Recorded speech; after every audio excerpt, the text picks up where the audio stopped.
Hello friends, welcome to my law channel Vinayaka Law Studies. आज की जो क्लास है हमारी बहुत इंपॉर्टेंट है। देखिए, हमने अपने एआईबी का मॉक टेस्ट स्टार्ट किया हुआ था, जिसमें हमने लगभग 200 क्वेश्चन कंप्लीट कर लिए। बट आज लास्ट मोमेंट यानी अब हमारे 2-3 दिन बचे, इनमें हमने वो क्वेश्चन करने हैं जो हमारे बहुत ज़्यादा इंपॉर्टेंट और एग्ज़ाम पैटर्न पर है। आज की क्लास में हम assertion reason, important case law, important question, important section, यानी सब कुछ वो जो आपके एग्ज़ाम में आने की पूरी उम्मीद है। तो आज की क्लास हमारी देखिए बहुत इंपॉर्टेंट है, तो आज की क्लास को फुल लास्ट तक ज़रूर अटेंड करें, क्योंकि लास्ट में ही कुछ क्वेश्चन ऐसे हैं जो हमने लास्ट में डालने हैं, मोस्ट इम्पॉर्टेंट क्वेश्चन है। तो चलिए बिना टाइम वेस्ट के अपनी क्लास को स्टार्ट करते हैं। देखिए, आज की जो हमारी क्लास है इसमें हमने इतने इम्पोर्टेंट क्वेश्चन है ये कि आपके एग्जाम में आएंगे, बल्कि हमने जो पिछली भी क्लासों में यानी अब तक हमारी जो 200 की सीरीज चल रही है या उससे पहले भी जितने क्वेश्चन हमने डिस्कस किए तो उनमें कुछ PYQs थे, कुछ प्रैक्टिस बेस्ड थे। बट आज के हमारी क्लास में पता है इम्पोर्टेंट क्या है कि देखिए, इसमें असर्शन रीजन भी है, सेक्शन बेस्ड भी है, प्रॉब्लम बेस्ड भी है और आपके इम्पोर्टेंट केस लॉ बेस्ड भी है। यानी हर तरीके से आपका पूरा एक ही क्लास में कंप्लीट कराने की कोशिश की गई है। ठीक है, क्योंकि देखिए क्वेश्चन तो हर तरीके का आएगा और आपको ये भी पता होना चाहिए कि क्वेश्चन कैसा आएगा और कैसे आते हैं। भले ही आपको ये लगे कि जो हमने क्वेश्चन किए हैं वो बिल्कुल सेम ना है, बट क्वेश्चन हमेशा ऐसे आएंगे, यानी इनको हल्का फुल्का चेंज कर दिया जाएगा, वरना बिल्कुल सेम यही बेस्ड के आपके क्वेश्चन आने की उम्मीद है। तो चलिए पहला क्वेश्चन आज का हम देख लेते हैं। फर्स्ट क्वेश्चन हमारा असर्शन रीजन से। असर्शन क्या कहता है? Fundamental right are enforceable by court, मौलिक अधिकार न्यायालय द्वारा परिवर्तनीय।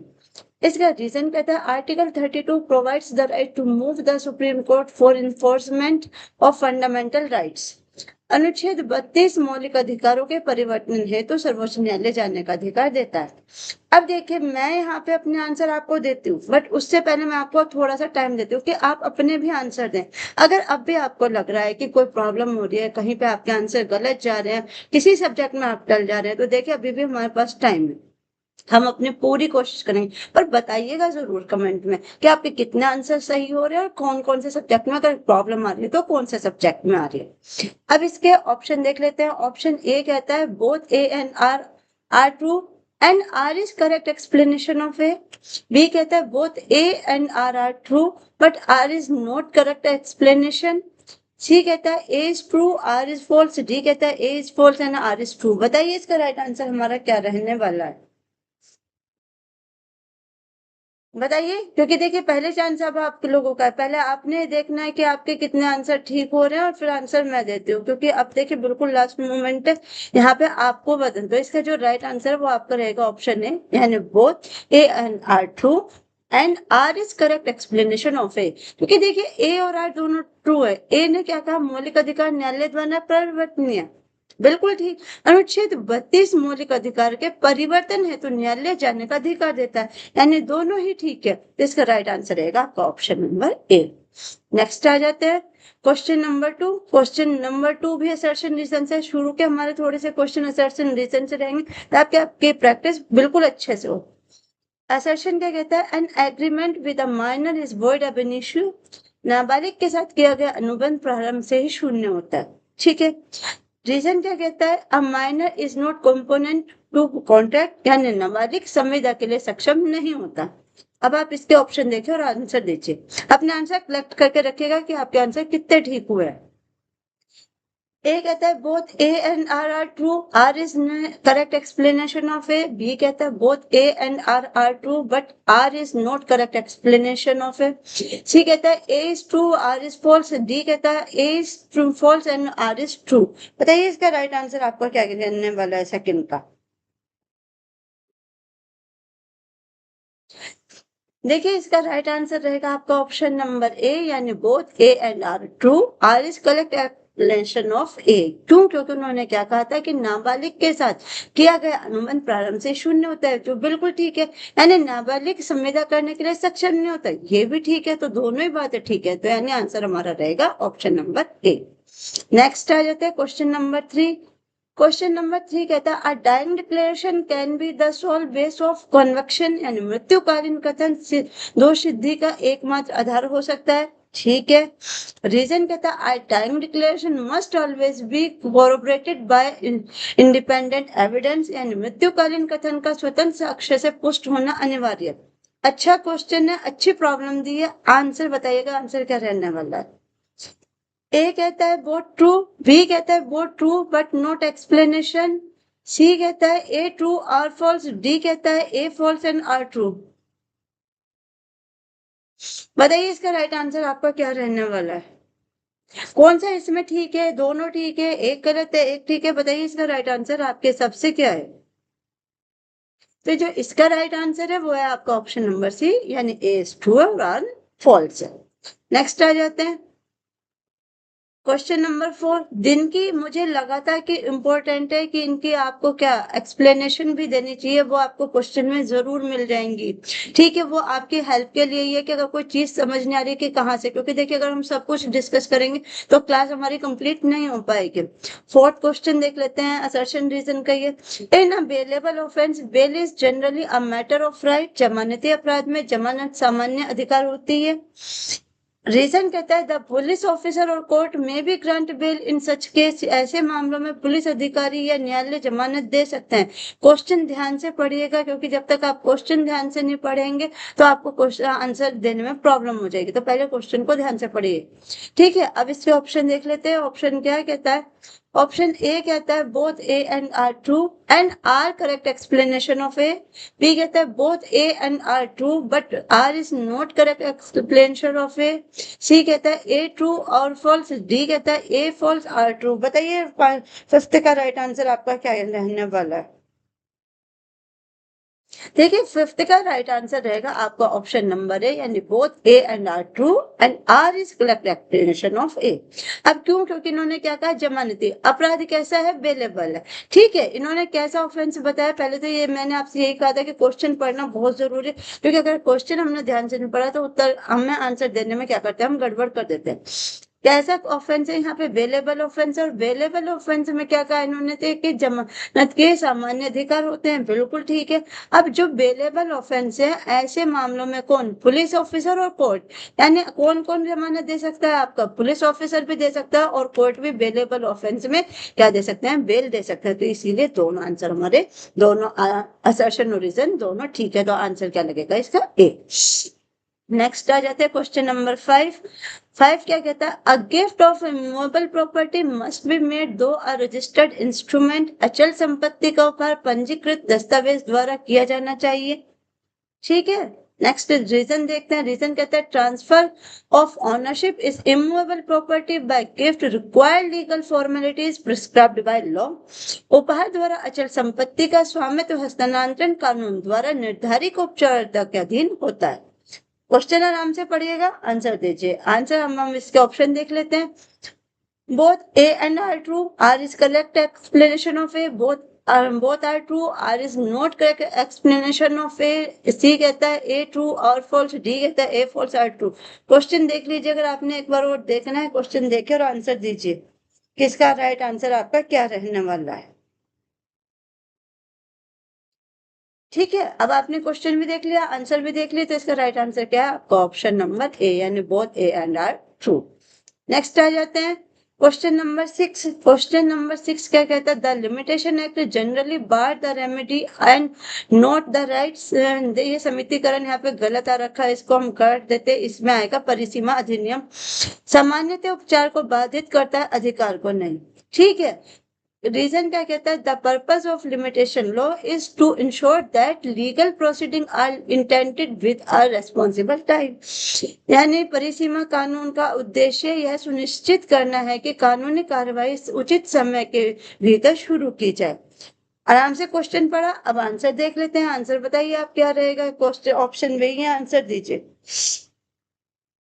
इसका राइट आंसर भी क्या रहने वाला हमारा ए, क्योंकि ये दोनों ही चीजें बिल्कुल ठीक है। तो अब आपको देखिए, अगर ये चीजें हमने यहाँ पे इस तरह से पढ़ ली कि ये दोनों ही ठीक है, अगर इसके अपोजिट यानी क्वेश्चन सेम ना कि इससे अपोजिट आ जाता है, इससे कुछ भी चेंज कर दिया जाता है कि जैसे इन्होंने कहा कि उपचार को बाधित करता है अधिकार को नहीं, अगर वो यहाँ पे लिख दे कि उपचार को नहीं बाधित करता अधिकार को करता है, क्वेश्चन गलत हो गया तो आपको आंसर निकालना आ जाएगा। यानी एक ही क्वेश्चन से आप डिफरेंट टाइप के क्वेश्चन बना सकते हैं, बस आपको सही पैटर्न पता होना चाहिए। नेक्स्ट आ जाते हैं क्वेश्चन नंबर 7।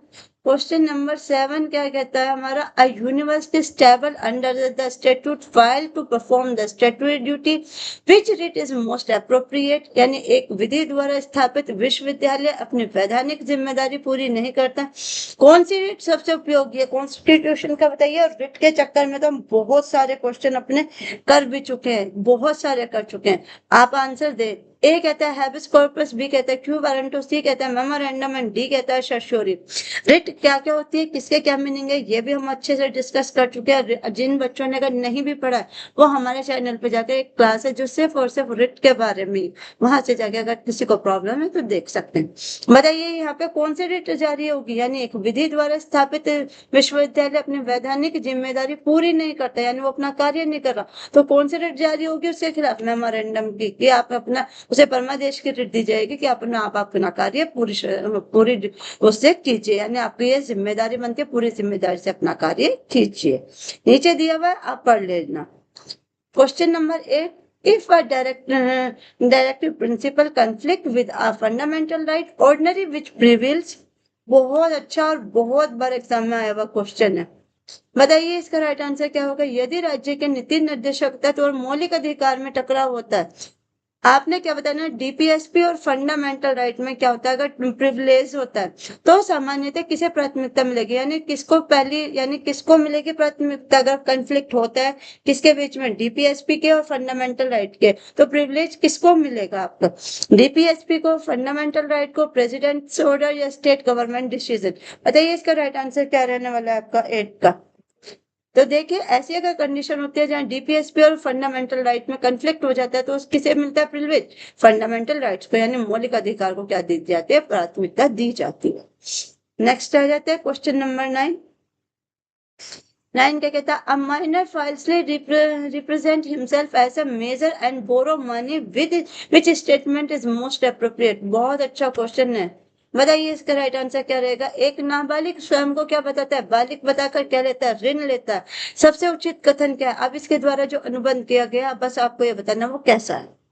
देखिए वो था नाबालिग, उसने बताया अपने आप को मेजर, तो उसके द्वारा जो अनुबंध किया गया आप वही को ये बताना वो कैसा है, यानी इन चारों कंडीशन में से क्या कौन सा आंसर सही है। ए कहता है कॉन्ट्रैक्ट बिकम वैलिड, अनुबंध वैध हो जाता है। बी कहता है minor can generally plead major minority, यानी नाबालिग सामान्यतः अल्प आयु का बचाव ले सकता है। सी कहता है कॉन्ट्रैक्ट बिकम वर्डेबल, अनुबंध शून्य करने हो जाता है। डी कहता है मेजर इज ऑलवेज लाइबल, नाबालिग माइनर इज ऑलवेज लाइबल, यानी नाबालिग हमेशा उत्तरदायी होगा। बताइए इसका राइट आंसर आपका क्या रहने वाला है। इसका राइट आंसर रहेगा आपका ऑप्शन नंबर बी, यानी minor can generally plead minority, यानी नाबालिग के सामने अल्प आयु का बचाव ले सकता है। क्योंकि देखिए वो क्या था, नाबालिग था, उसने अपने आप को मेजर बताया, तो दूसरे को जिसने उसको पैसा दिया यानी ऋण दिया उसकी भी तो जिम्मेदारी बनती थी कि वो उसके बारे में छानबीन करे कि वो ऋण देने लायक, उतारने लायक है या नहीं। तो इसलिए इसका आंसर बी है। ठीक है, इसकी जो जितनी भी नेक्स्ट आ जाते हैं हम अपना क्वेश्चन नंबर 10। क्वेश्चन नंबर 10 क्या कहता है हमसे, पहले हम इसको, इतने हमारे आंसर कहाँ गए, ये every confession is an admissible but every admissible is not confession, most important question है।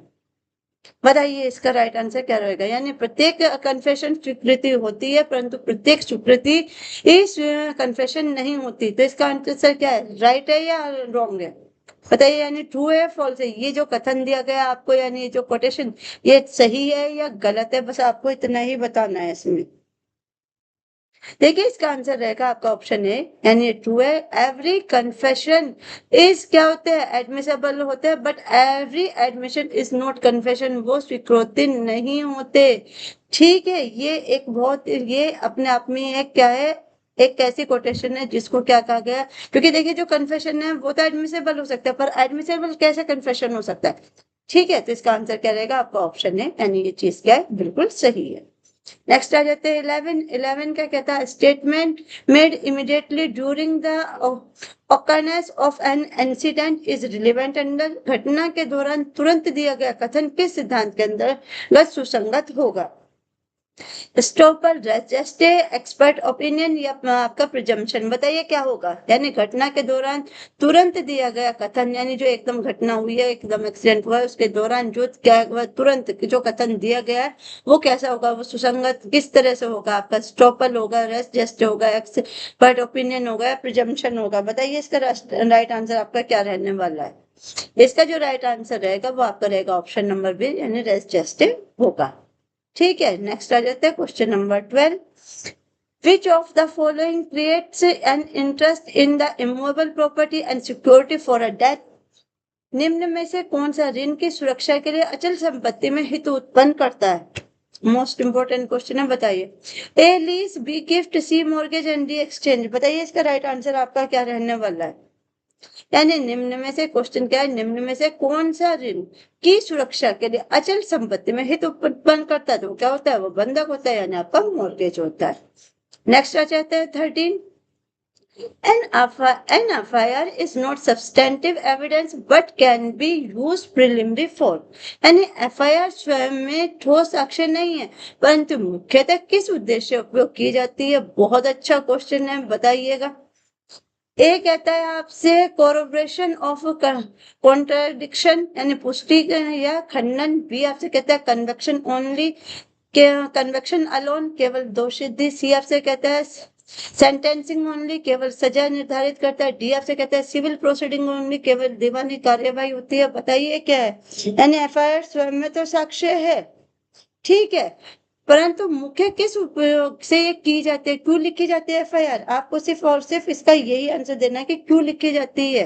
तो इसका राइट आंसर क्या रहेगा आपका, ऑप्शन नंबर है, यानी कोरोबरेशन और कॉन्ट्राडिक्शन के लिए, यानी पुष्टिकरण और खंडन के लिए। अगर आप एफआईआर लिखवाएंगे ही नहीं तो क्या पता लगेगा क्या क्राइम हुआ है। और एफआईआर लिखी जाती है तो उसका उद्देश्य क्या होगा, उसका पुष्टिकरण करना या कॉन्ट्राडिक्शन करना। ठीक है, नेक्स्ट आ जाते हैं क्वेश्चन नंबर 14।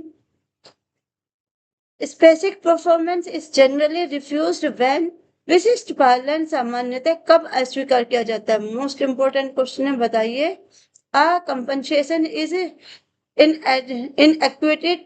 बी कहता है contract is capable for specific इन्फॉर्मेंस इन्फोर्समेंट। बी आपसे सी आपसे कहता है monetary compensation is adequate relief. D आपसे कहता है plaintiff is ready and willing. बताइए इसका राइट आंसर क्या रहने वाला है 14 का। यानी स्पेसिफिक परफॉर्मेंस जो है वो कब अस्वीकार किया जाता है, तो कब किया जाता है, इसका ऑप्शन रहेगा आपका सी, यानी monetary compensation is accurate relief. यानी जब वो क्या हो, मॉनेटरी कंपनसेशन एक्यूरेट रिलीफ ना रिलीफ हो तो तब क्या कर दिया जाता है, स्पेसिफिक परफॉर्मेंस अस्वीकार कर दिया जाता है। और अगर इसी का उल्टा आ जाए कि कब यहाँ पे अस्वीकार है और कब स्वीकार किया जाएगा, तो इसमें क्या बढ़ जाएगा, नोट बढ़ जाएगा, यानी वो नोट एक्यूरेट रिलीफ होगा। यानी आपका एक चीज के बदले अगर आप पैसा दे रहे हैं वो काफी नहीं है, उसे सेम वही चीज चाहिए जिसका आपने नुकसान किया। तो एक ही क्वेश्चन को दो तरीके से बनाया जा सकता है, क्वेश्चन कैसे भी आंसर आपको पता होना चाहिए। Next 15। The law of limitation is based mainly on which principle। भैया आज सब में टाइप करने में प्रॉब्लम, गलती कर दी गई। यानी परिसीमा कानून मुख्य रूप से किस सिद्धांत पर आधारित है। बताइए, क्वेश्चन अच्छा है, बताइए कि परिसीमा कानून किस सिद्धांत पर आधारित है। ए राइट नेवर एक्सपायर, अधिकार कभी समाप्त नहीं होते। बी कहता है litigation should not continue indefinitely, यानी मुकदमेबाजी अनिश्चित काल तक नहीं चलनी चाहिए। सी आपसे कहता है court must here every still claim, यानी न्यायालय हर पुराने दावे को सुने। और डी आपसे कहता है डिले इज ऑलवेज एक्सक्यूजेबल, विलंब हमेशा क्षम्य है। बताइए लिमिटेशन एक्ट का उद्देश्य क्या है।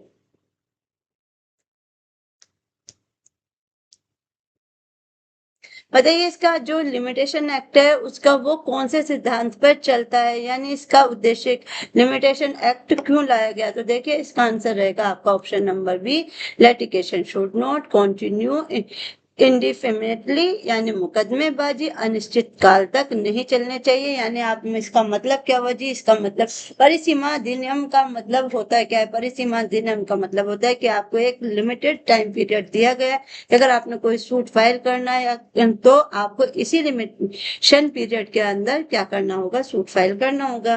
तो वही वो कह देता है कि मुकदमेबाजी अनिश्चित काल तक नहीं चलनी चाहिए, कि अगर हमारा मन नहीं कर रहा, हमारे पास टाइम तो 2 साल का, हम तो 4 साल बाद करेंगे, क्यों करेंगे? नहीं ना, उस सूट को क्या कर दिया जाता है? फिर खारिज कर दिया जाता है। यानी ये अनिश्चित काल तक नहीं चलनी चाहिए, इसका एक लिमिटेशन पीरियड है, इतने टाइम में आप सूट फाइल कीजिए, अपना सूट मतलब कि अपने केस को कंप्लीट कराए।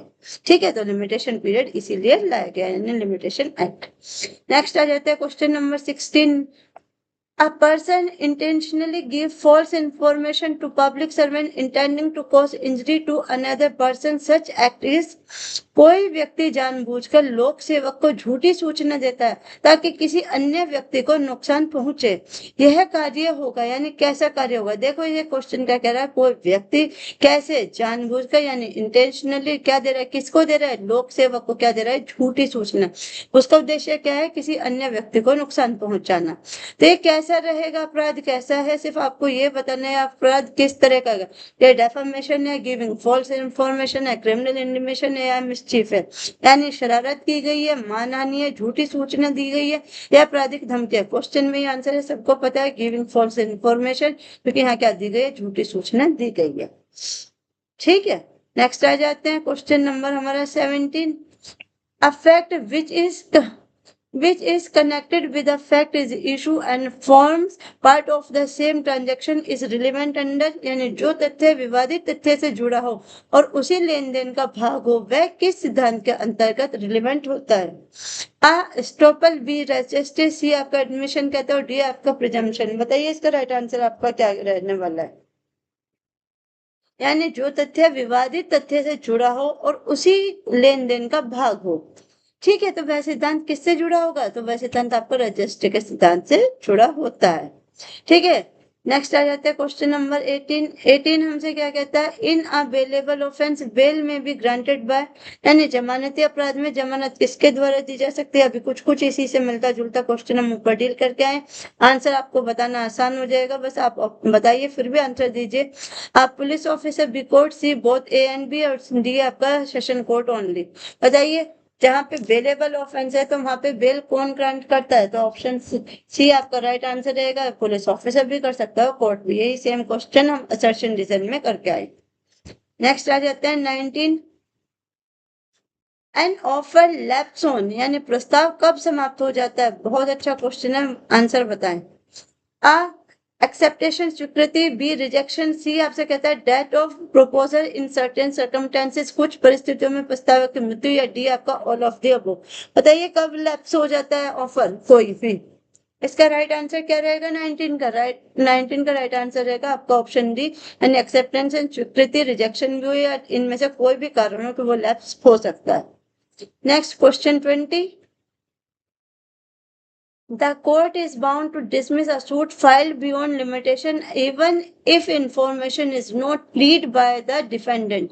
यदि वाद समय सीमा के बाद दायर किया गया है तो न्यायालय उसे खारिज कर सकता है, भले ही प्रतिवादी ने सीमितीकरण यानी परिसीमा अधिनियम की क्या की हो, दलील न उठाई हो।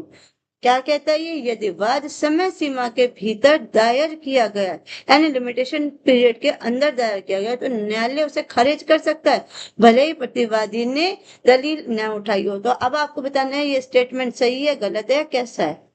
ठीक है, तो ये ट्रू है या फॉल्स है? बस आप यही आंसर दीजिए कि ये स्टेटमेंट कैसा है।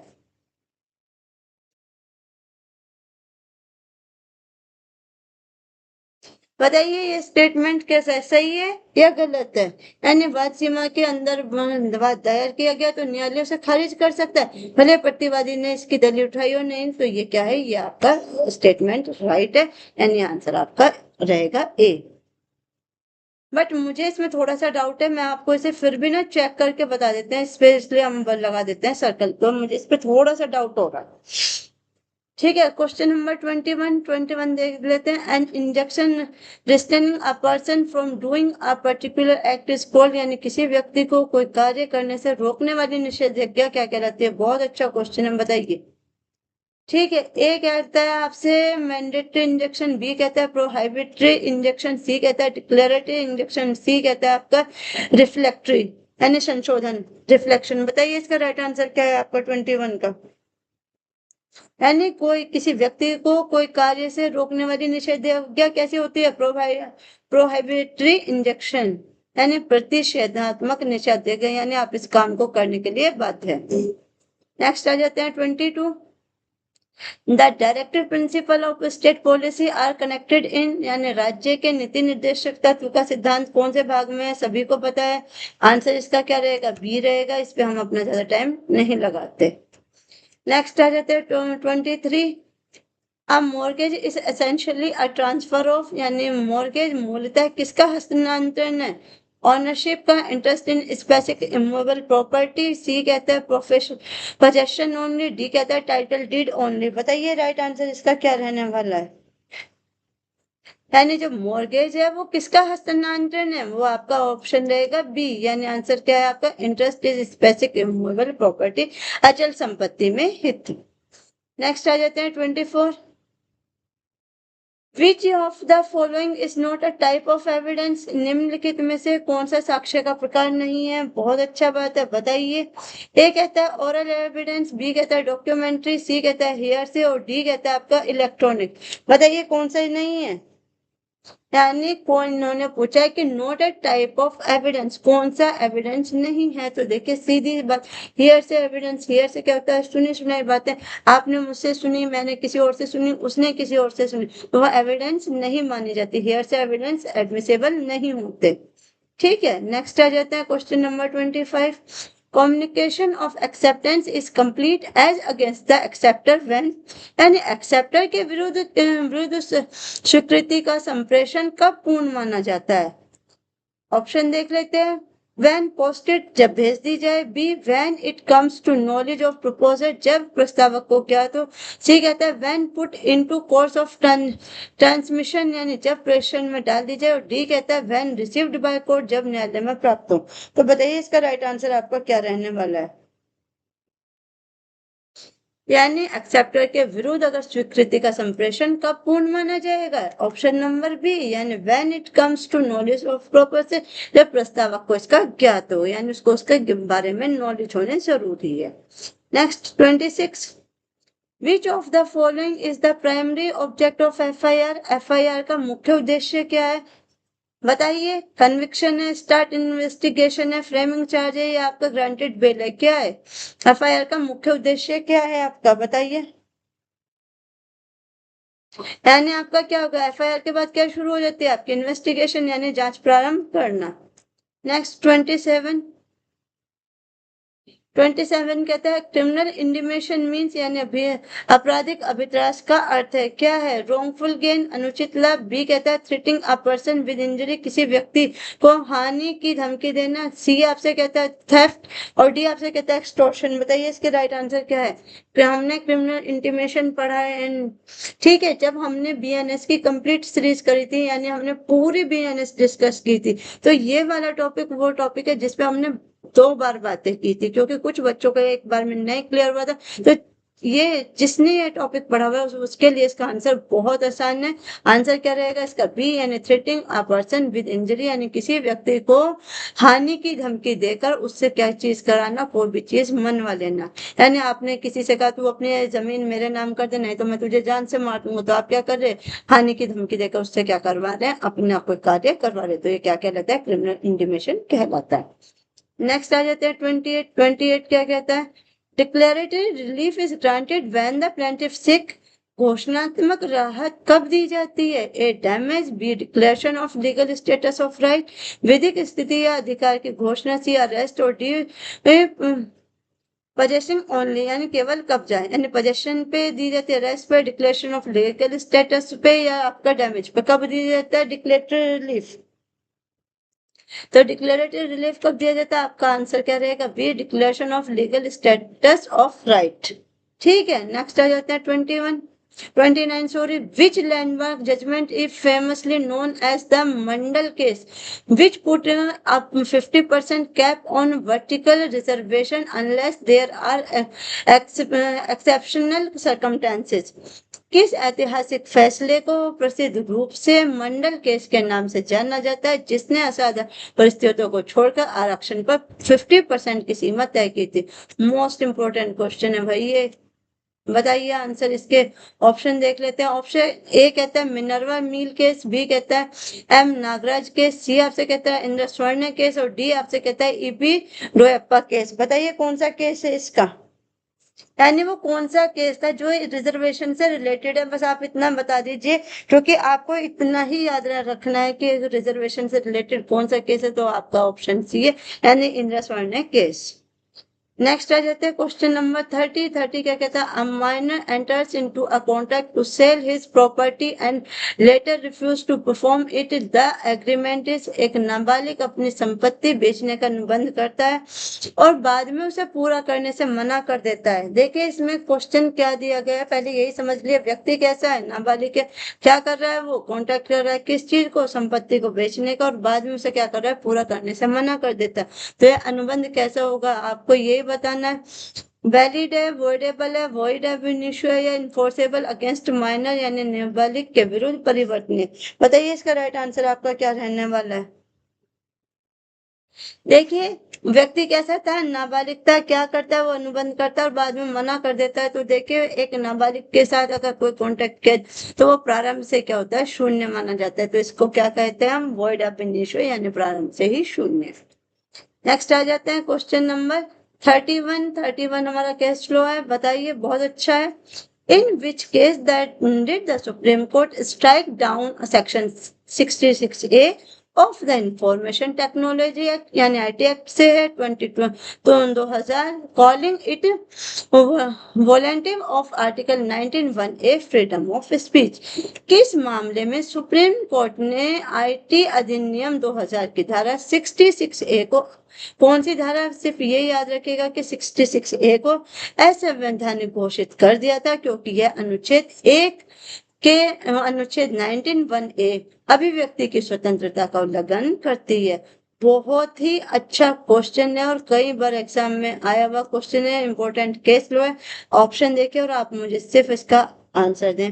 ए कहता है अनुराधा बसीन केस, बी कहता है श्रेया सिंगल केस, सी आपसे कहता है अर्णब गोस्वामी और डी आपसे कहता है रोमेश थापर। बताइए इसका राइट आंसर आपका क्या रहने वाला है, यानी कौन सा था जहां पे क्या कर दिया गया था, 66 जो हमारा क्या था आर्टिकल था उसको असंवैधानिक घोषित कर देता। तो कौन से केस की बात हो रही है आपकी, श्रेया सिंगल केस की। श्रेया सिंगल केस में क्या कर देता, 66A को असंवैधानिक घोषित कर देता। इसकी जो आपकी एक्सप्लेनेशन है वो ये रही, आप चाहें तो इसे पढ़ सकते हैं।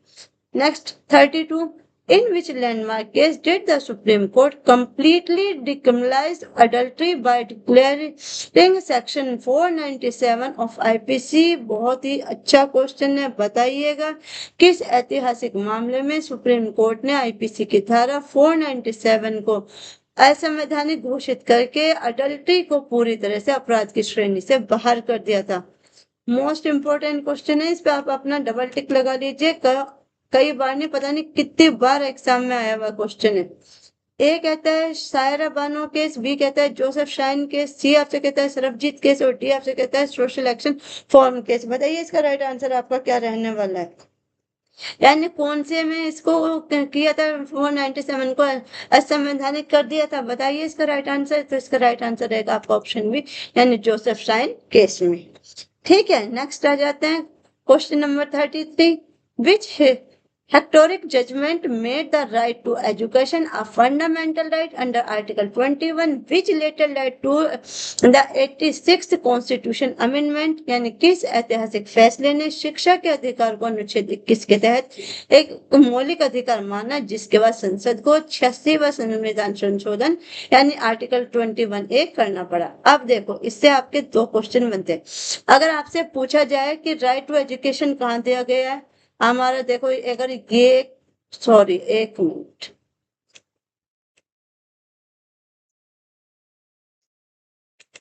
इसको हम अपना ठीक कर लेते हैं, एक सेकंड। यानी अगर हमसे क्या पूछा जाए कि राइट टू एजुकेशन हमें कहाँ दिया गया, कौन से आर्टिकल में दिया गया, ठीक है जी। तो आप क्या, आपके पास आंसर क्या है, आपका आर्टिकल 21। और कब ये क्या हुआ था, अमेंडमेंट हुआ था, तो कौन सा, कब, कौन सा अमेंडमेंट है, ये 86 हुआ। तो एक ही क्वेश्चन से कितने बन गए हमारे, 3 क्वेश्चन, ठीक है। अब इसके सामने लगा दीजिए हमारा 21A है ये, ना कि खाली 21। अब इसका आंसर क्या है ये बताइए। इसका ऑप्शन देख लेते हैं, और सारे ऑप्शन हिंदी में टाइप हो गए। मोहिनी जैन केस, उन्नी कृष्णन टीएमई पाई फाउंडेशन, ये आपका पीएन ईमानदार केस। बताइए इसका राइट आंसर आपका क्या रहने वाला है। कौन से में किया गया था ये, उन्नी कृष्णन केस। कौन सा था ये इंपॉर्टेंट लैंडमार्क जजमेंट, उन्नी कृष्णन केस के मामले में। नेक्स्ट आ जाते हैं question 34। In which landmark case did the Supreme Court issue mandatory guidelines to prevent casual and unnecessary arrest by the police, especially is dowry harassment case under section 498 of IPC?